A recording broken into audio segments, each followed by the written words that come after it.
name. I think it's Marilyn Monroe that said, "Fear is stupid. So are regrets." My name is Jessie Moog. I am a CTI-trained life coach, the queen of courage, up here leading by example, and I help people get out of their own way so that they can regret-proof their life. Looking back over my own life, I would have never imagined that I would be doing what I'm doing today. Only a few short years ago, you would have found me working in a high-stress corporate sales job that I didn't even like, yet I was letting it riddle me with anxiety and own my life.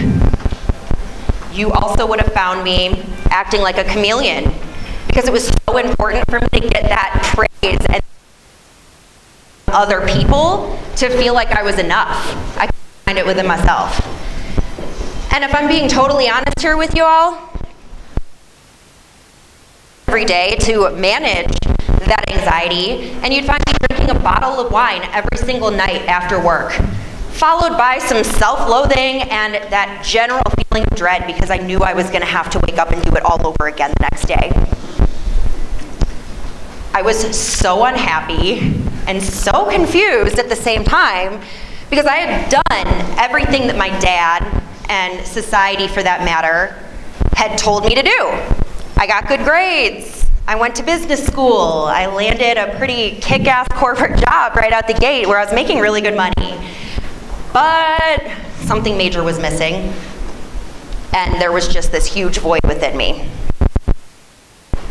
To better understand how I'd gotten to this state, let's go back in time to the early 2000s, and I'm going to tell you a little bit about my past and my upbringing. I had grown up with a father who was pretty emotionally distant. I didn't know any better at the time. And I grew up with a mother who was very depressed and self-medicated. That ultimately led to a heroin-fueled affair. And that resulted in a massive divorce drama when I was 15 and my sister was 12. Insanity. Now, my mother's addiction motivated me to never end up like that and to be the opposite. I wanted to make sure I never had to depend on somebody else and I could always take care of myself. For my sister, it was a different story. This gave her permission to follow down that exact same path. So it was reliving that experience all over again. There's a bright side. My dad connected with his high school sweetheart, and they finally married after like 40 years. They're married today, living their best lives, and Deb coming into our lives changed everything. We also got very, very close to my dad, and we have a bond that's now unbreakable because my sister and I stayed with my dad and he raised us. So fortunate. She was stuck on a man just to get by. And it was a horrible relationship. He was also an addict, a raging alcoholic, and quite frankly, an asshole. And she eventually got sober, only to come down with some mysterious illness that nobody could figure out. Many, many doctor's visits later, and finally by the time I'd taken over as POA, we found out it was ALS. Less than a year later, she was taken by that disease. To you understand my past a little bit, let me tell you about how I got here. It was early 2017 when I just kind of realized enough is enough. I'm going to fight for my life. There has to be more than this, especially after witnessing what happened with my mother.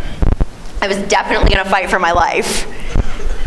So I started with about a year of therapy. Amazing, highly recommend for everybody. And after about a year of that, I wanted to focus on my future. So enter my first life coach. This man changed my life, and it was only a matter of weeks. I had had so many breakthroughs and so much clarity that I'm like, oh my God, I have to do this and I have to share this gift with other people. So That was 2017. I've gone through my coaching certification. I'm officially certified. You can see by this little guy right here. So on top of that, when it comes to courage, I finally got the guts to leave my corporate job. So in February 2019, left that job behind, picked up my family, moved from Chicago to Colorado Springs. Since then, I have just been out there refining and building my business, empowering the women of Confident Queens of Colorado, and meeting as many kick-ass people in this community as possible. Thank you very much.